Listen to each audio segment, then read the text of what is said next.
एक नवविवाहित महिला अपनी पहली रात किसी और आदमी द्वारा बिस्तर से बांध दी जाती है। महिला डरती नहीं बल्कि श्रद्धा से उसे चूम लेती है। वह जानती है कि यह आदमी उससे जान से भी ज्यादा प्यार करता है। यह महिला पुनर्जन्म लेकर आई है। पिछली जिंदगी में पिता और पति ने उसकी हत्या कर दी थी। आत्मा निकलने के बाद उसने देखा कि इस आदमी ने न सिर्फ उसका बदला लिया बल्कि अपनी जान भी दे दी। वह आदमी जिसने उसे घर में कैद कर खिलौने सा समझा था, उससे गहरा प्यार करता था।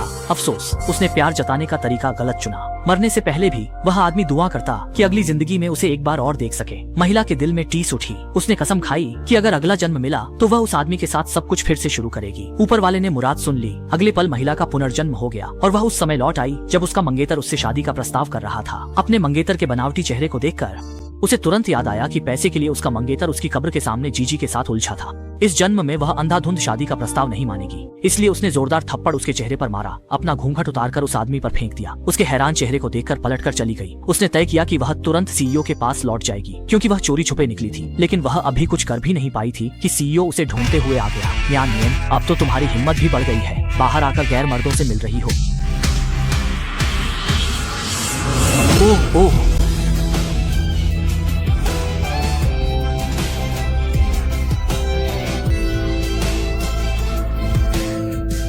सीईओ को सही सलामत देख महिला उत्साहित होकर दौड़कर गले लगा लेती है। सीईओ चौंक जाता है, फिर मुस्कुराकर पूछता है, अब ये कौन सा नाटक है? लेकिन अगले ही पल महिला को फिर से उस आदमी ने खींचकर अपने पास ले लिया।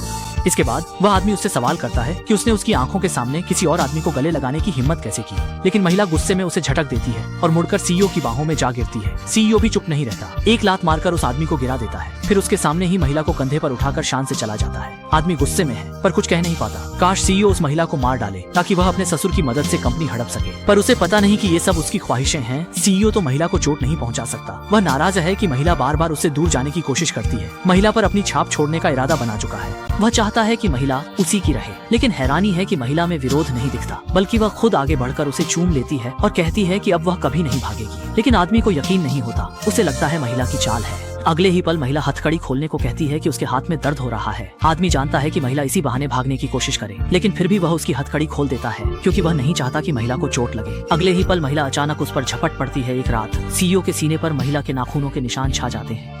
महिला के स्पर्श से वह फिर बेचैन हो जाता है। उसे शक है कि यह भागने की योजना है, इसलिए वह महिला को चेतावनी देता है कि इस तरह आजादी न सोचे। सीईओ की यह कमजोरी महिला को मजबूर करती है, पर उसे याद है कि वह पहले भी भागने की कोशिश कर चुकी है, इसलिए उसकी शंका समझ सकती है। इसी दौरान महिला का मंगेतर फिर फोन कर उसकी परीक्षा लेता है। जब उसे पता चलता है कि सीईओ ने महिला को नुकसान नहीं पहुंचाया बल्कि वह सीईओ के साथ रिश्ता भी बना सकती है, तो वह तय करता है कि महिला को पहले ही रास्ते से हटा देना चाहिए। अगले दिन वह स्कूल में महिला को एक सुनसान क्लासरूम में घसीट ले जाता है। महिला समझ जाती है कि उसकी नीयत ठीक नहीं है, इसलिए वह तुरंत सीईओ को अपनी लोकेशन भेज देती है।